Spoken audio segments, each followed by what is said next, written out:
You're listening to the Valued Podcast with Shayne and Luke Wyler.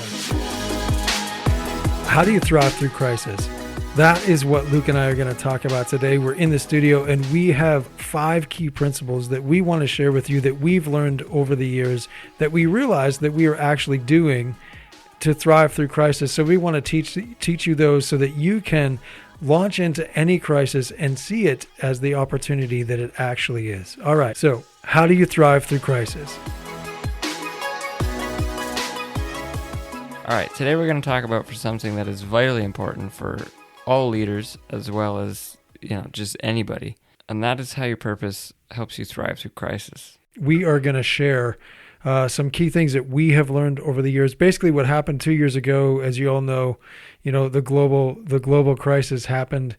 And within that, we looked at what are we doing in crisis and how are we actually thriving through that crisis, and how can we teach others how to do what we're doing? Because we found that there were some key principles as we started to dig deep into that to ensure that you are thriving through a crisis and at the end of it, being the valued leader that others are actually demanding and truly hoping and depending that you are depending on you to be as you lead through a crisis.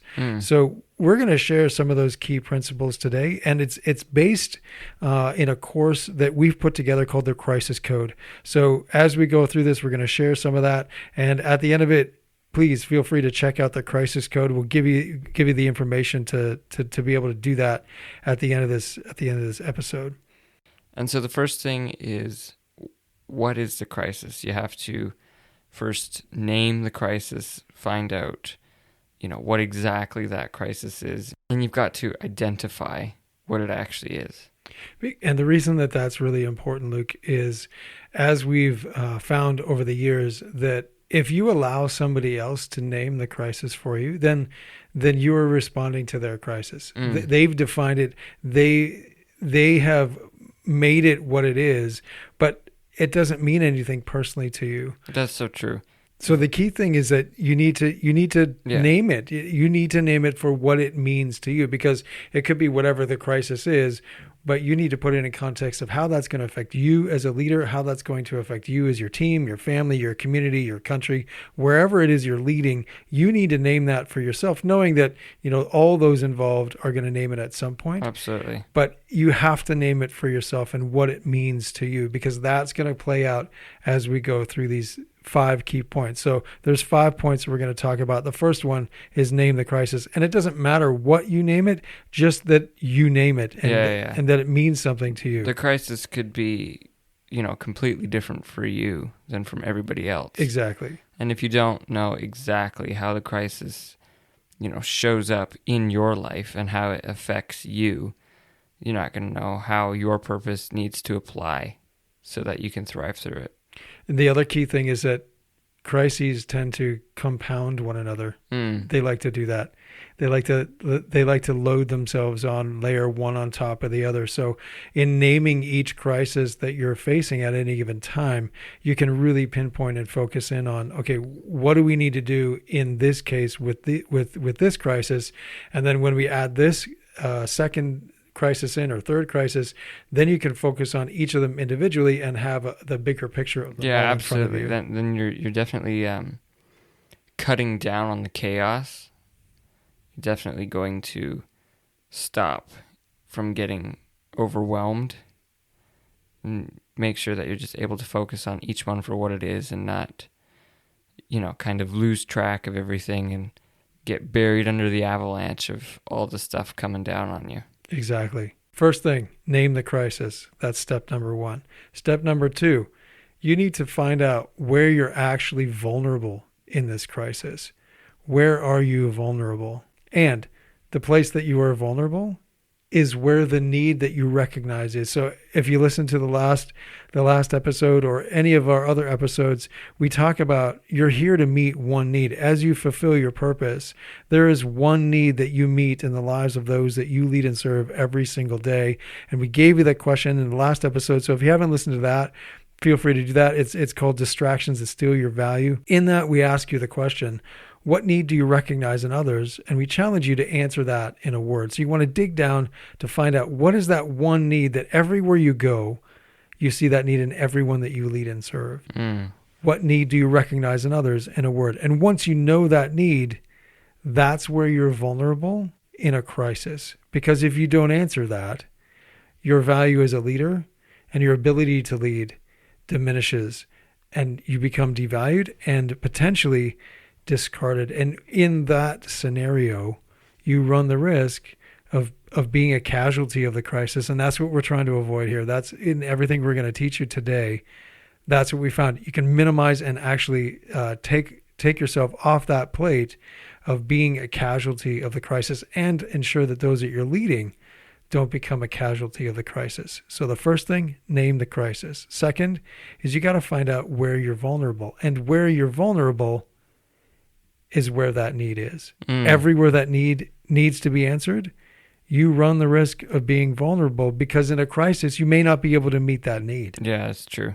And all those that you're leading become vulnerable in that crisis, because you may not be able to help them answer that need the way you did before the crisis hit. Yeah, you've got opportunity to step out, and you may not necessarily be able to step out. And so that's an area that you have to address, and you've got to kind of fortify yourself in that area so that you can step out. Because if you can't step into those opportunities, you're vulnerable to attack from the crisis and from those around you, because you're not able to do what you're meant to do. And if you cannot do what you're meant to do, then you're not going to be valued by those around you. This is the first step. You have to be honest and go, where am I as a leader? Where are we as a team, as a family, as a community, as a country? Where are we vulnerable? Where are we vulnerable as a company? And be honest. Get everyone around the table and go, what do you see? Where are we vulnerable? Where are we trying to meet this need? And because of this crisis, we're not going to be able to do that. Where are we vulnerable in that?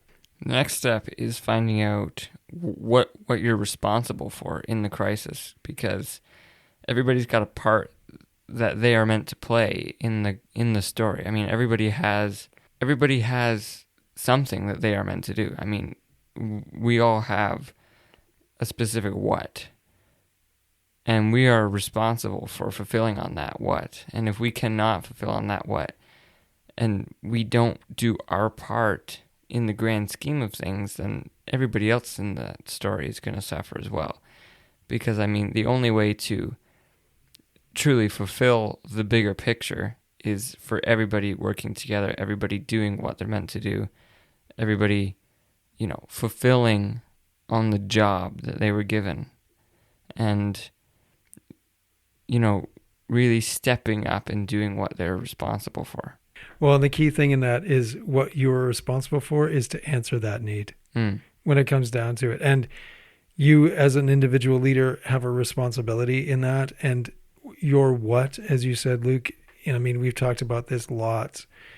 Your what has to be aligned with your why. Absolutely, because you can have many whats. I mean, what you are responsible for is meeting the need that you see in others. And that could display itself in a lot of different ways. You could meet that need different ways at home, in different ways at work, in different ways out and about. Like, there's a million different variables. You definitely are called to meet that need in a lot of different ways. And so you kind of need to just, find out which ways you are meant to do. And you need to focus in on those and make sure that you are actually fulfilling those. Because if you're not doing what you're responsible for, and you're not meeting the need where you need to meet it, then those people, they're not having the need met, and they're not going to make it through the crisis. And if they don't make it through the crisis, you're not going to have the people you need to make it through the crisis. And within that, as you answer that need, where you're vulnerable, where those that you're leading are vulnerable, that's why it's so important to name the crisis. Because when you come to this question of what am I responsible for, or what are we responsible for as a family, as a company, a community, a country, you can look at that and go, what are we responsible within this crisis, where we are vulnerable, where those we're leading and serving are vulnerable, What are we responsible for? Everything else is a distraction. Mm-hmm. So you got to look at yourself and go, what am I responsible for? And then look at the team. What are we responsible for? And know that there's somebody on that team that can take over each of those pieces where you're vulnerable. If there isn't, you need to find somebody. You need to find somebody to partner with. Either bring them in on your team or partner with another company, whatever it is. There is somebody out there that can handle that other piece so that you don't have to take on the responsibility of something that you're not actually responsible for. As soon as you do that, especially in a crisis, your resources are going to go out the window, because we all know in a crisis it drains resources so quickly. So in knowing what the crisis is, where you're vulnerable, and what need you're here to answer, why you're here, which is to answer that need, and what you can do to answer that need, streamlines your resources and make sure that you're not cutting out something that is essential. Because when we all do it, when you get into a crisis, it's like, okay, we gotta shed some weight here, right? We gotta get rid of some things so that we can stay afloat. But so often we see companies and families get rid of things, and communities and countries get rid of things that they actually needed in order to thrive through the crisis. But they didn't know that because they didn't answer these questions. Yeah, absolutely. Within knowing what you're responsible for, within knowing all the things that you are meant to do, all the things that you have to do in a crisis, there's new kinds of opportunities that show up in a crisis. And so knowing that what you are meant to do right now could be very different from what you are meant to do in a crisis. And even if it is the same, the opportunities that you're going to be stepping into are going to be very different.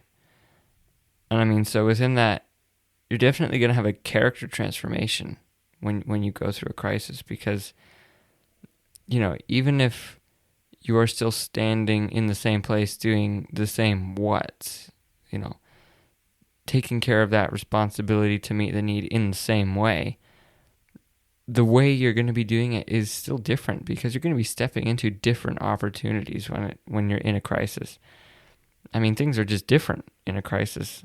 And so the way that you step into meet the need is going to be different. And the way that people, you know, display the need is going to be different. The way that the need shows up in people's lives is going to be very different in a crisis. So the first question is, what is it? Name the crisis. What's the crisis?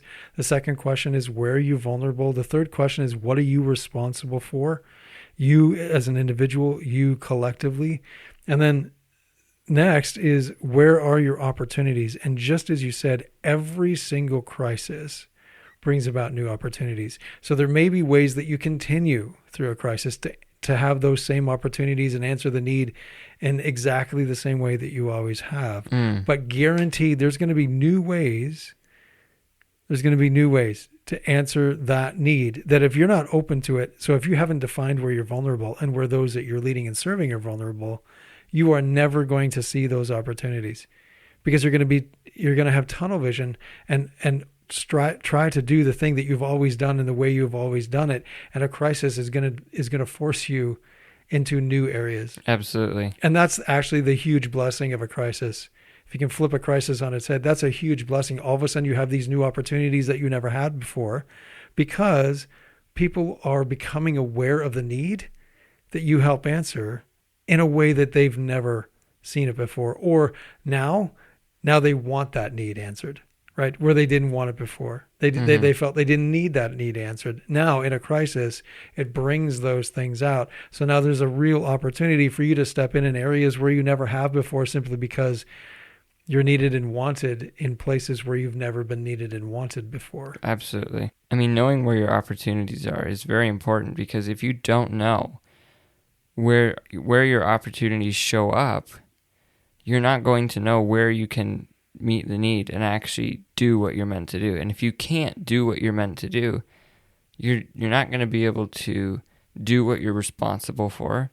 You're not going to be able to, you know, kind of fortify and move forward in where you're vulnerable. And you're not going to be able to thrive through the crisis, because, you know, realizing your purpose, meeting the need in other people's lives, that is the fuel for getting through a crisis. And so if you can't step into opportunities and actually meet that need, you have no way of getting through the crisis. So now the fourth piece is, where are you secure? Everywhere you're secure is where you've been able to acknowledge where you're vulnerable, take responsibility, and engage in the opportunities, embrace those opportunities that you have. And everywhere you've done that, you're going to be secure as a valued leader through the crisis. You're going to be thriving through the crisis. So just as you can stand where you're vulnerable and look across and see where your opportunities are, you can also look across from where you are, where you're being responsible, and know that that's going to lead to you being a secure leader. And everywhere you're not able to step into that responsibility and own that responsibility and answer that responsibility, you're not going to secure your value as a valued leader within that crisis. And you put yourself and those you're leading at risk of becoming a casualty of that crisis for everywhere that you don't take responsibility. So if you're finding yourself answering, okay, we're not secure in this, look at what you said you're responsible for. You've probably missed something. You are secure when you're standing, as who you are. You are secure when you're standing as the leader you are meant to be. And within that, you have to understand that because the opportunities and the way that the opportunities and present themselves. Yeah, the way that the opportunities present themselves in a crisis are changing. You have to know that, what you're doing, where you're doing it, and how you're doing it is going to change. But the thing is, you need to stand as who you are as a leader. Who you are meant to be cannot change. You have to stand firm in that spot and not change as the things around you move. Because, although those are changing, you are meant to stand in that place, and you have to stay firm in that place so that you can, properly fulfill on the opportunities that are coming your way. Because if you're not standing as who you are, you're not going to be able to meet the need within those opportunities. Just on that, I think it's really important. Who you are is because of why you're here. We talk about that all the time. So that's the importance of knowing your purpose, knowing why you're here. And within that, the foundation is one of the key foundational pieces, and that is knowing the need that you answer within that. Because as you are able to stand there, who you are is because of why you're here. So that doesn't matter where you're standing. That's not going to change. It's going to deepen. I'm really glad you brought this up, because this is one of the other key things that happens that we get so afraid of in a crisis is we see that what we've been doing, we attach our identity to that. Yeah. Go, okay, that's who we are. Yeah. But then that doesn't work in a crisis. And then all of a sudden we have an identity crisis during any sort of crisis. That's how crises compound themselves. And the intention of the crisis is to tear you apart so that you can't succeed and you can't become the value leader that you need to be. But in thriving through that, you actually see, oh, this thing that I've been doing that I thought was who I am is actually getting in the way of me helping answer that need. Yeah, I was just going to say that. Let that go. Yeah, I mean, when you think what you do is who you are, and then the opportunities change, you cannot fulfill those new opportunities. I mean, that's the difference between being rigid and firm. I mean, when you create a routine of things that you do because you think that's who you are, I mean, think about it. If you get opportunities to meet the need and realize your purpose, and you create, you naturally just create routines to make that more efficient and kind of make it, automated so that you can just run through it, effectively and meet all those needs. Well, what happens when the opportunities change? There's no longer a need to meet there, but you're still running on that routine. You're standing rigid, unwilling to move in a place that you're not meant to be in because the opportunities have moved. And your focus needs to move with them. You need to stay standing as who you are, but your focus needs to move to where the new opportunities are. So if you're focusing on where there is no opportunities, just because you've built this machine routine to, help make your job more efficient, then you're definitely going to become a casualty of the crisis. Because if you're standing in a place where there's no opportunities to meet the need, just because you've got a routine that allows you to, fulfill the needs that used to be there, there's no way you're going to thrive. So, the remedy to this is instead, don't build rigid routines to make your job more efficient. What you need to do is you need to stand firm as who you are, trusting that you have everything you need. You don't need, extra automation and extra processes and extra whats to help you fulfill your purpose. I mean, the purpose you were given was given to you because you are able to meet it. You have everything you need to meet that purpose. So there is no reason why you need to build extra stuff on to help you meet it. So instead, what you need to do is you just need to stand firm as who you are, knowing that you have everything you need. And then you need to just stay focused on the opportunities, always watching for the opportunities, always looking to where they are, and always stepping into them when they come to you. Because as soon as you do that, you're going to be stepping in and stepping in and stepping in, and you're going to be meeting the need and meeting the need and meeting the need everywhere you are. And every time you meet the need, it's like fuel to get through the crisis. So the more you meet the need, the more you're going to thrive through that crisis. So if you're standing rigid in a routine and there's, you can't break out of that, you can't leave that place of no opportunities to go over to the opportunities, you're quickly going to sink.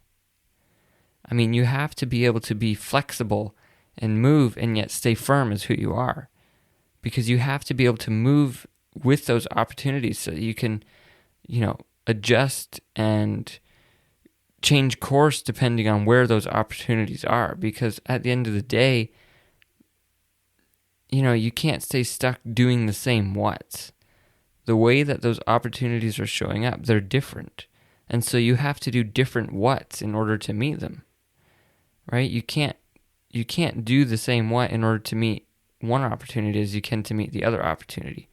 So if you build everything around meeting that one opportunity, you're never going to be able to meet the other opportunities. So that's one of the key things, is that as you go through the crisis, you're going to see the tools that are your tried and tested tools. And they're going to be the ones, the whats, they're going to be those that stick with you. And then there's ones that are going to come and go based on the opportunities that you have, just as you've said. And to have that flexibility to know we need to hold this in our hand, but we need to be able to let go of it at any time if it's not going to serve and answer this need in the opportunities we have right now. That's a key element of thriving through any crisis, because just like you said, if you hold on to those and you're rigid, you're going to fail. Yeah. You're going to fail. It's that firmness that people actually follow. They follow the firmness. They don't follow the rigidity, because we all know that rigidity isn't sustainable. Yeah, absolutely. If you are not meeting the need in others' lives, you're not going to be able to thrive through the crisis, because you're not going to have, the fuel to actually get you through the crisis. And if you're not fulfilling your purpose, not meeting the need in other people's lives, you're not going to be valued for what you're meant to do, because you're not doing what you're meant to do. And if you're not going to do that, you're not going to have a position in the crisis. You're not going to have a part to play. And if you don't have a part to play, you'll become a casualty. So as soon as you stop playing your part, you automatically get, buried in the avalanche. You get taken out by the crisis. In order to thrive through the crisis, you have to play your part, because as soon as you stop playing your part, you lose your position in the crisis. I mean, everybody has a position, and as soon as you stop playing your part in the story, you're gone. So in order to continue playing your part, doing what you're meant to do, and leading in that position that you have in the crisis, you have to meet the need. There's two things I want to mention here. The first is, when you're in a crisis, one of the things that we do as people and as companies and teams, countries and families and communities is we start to panic. And so we just look for opportunities anywhere. But one of the things you need to know about opportunities is that opportunities, and we went over this in the last episode, opportunities are everywhere you're needed and wanted. You need to be needed and wanted. So I highly recommend you go back. If you haven't listened to that episode, listen to that, because it's going to walk you through to be able to know where you're being distracted. Because if you follow a distraction in a crisis, you're going to become a casualty of it, guaranteed, unless you course correct really fast. But distractions are going to steal your resources, your focus, your time, your energy, and you are not going to be able to sustain through the crisis like you need to. Absolutely. I mean, you're not going to be doing what you're meant to do. You're not going to be standing in your position. So it's going to be just the same as if you weren't doing anything at all. Okay, so here's the second point, that crisis is where opportunity lives. You have opportunity where others have crisis. I mean, that's just a given. Like that need not being answered in their life, that's a crisis for those that you're leading and serving, which is an opportunity for you to step up and be the value leader that they need you to be. Absolutely. That's key, that crisis is where opportunity lives. So don't shy away from crisis. It's actually, you're going to find yourself, when you look at this, you're actually going to see yourself standing in a whole bunch of crises, because that's where your opportunities actually are, where you are vulnerable, where they are vulnerable. And that's where the amazing stuff happens. I mean, that's where purpose is realized, is within crisis, because opportunity exists within crisis. As a leader, you need to step into crisis. As a leader, you are meant to step into those crises and lead people through them. I mean, that's what a leader does. They lead people through crises, lead them through, help them get the answers, help them, get to the other side. That's what a leader is for. The crises that go on around you, you have a part to play in those. Those are part of your story. I mean, you have a position in the greater story around you. You have a position to play, a role to lead. You are meant to do something in that story. And so by stepping into those crises, you are fulfilling your part in the story. You are acting in those crises, meeting the need in them, leading people through them. That is how you step in and play your part in the story around you.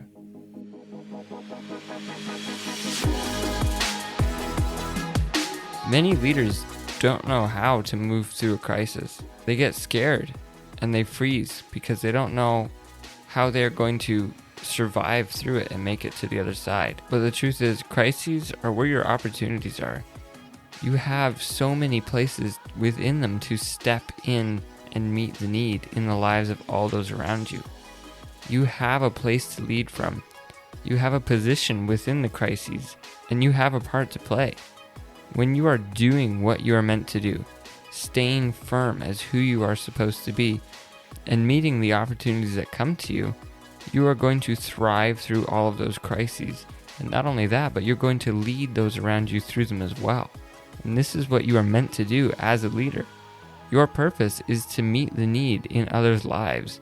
And through doing this, everybody's playing their part, thriving through the crisis together, and doing what they are meant to do in the greater story around them. So, in order to thrive through crisis, remember, name the crisis.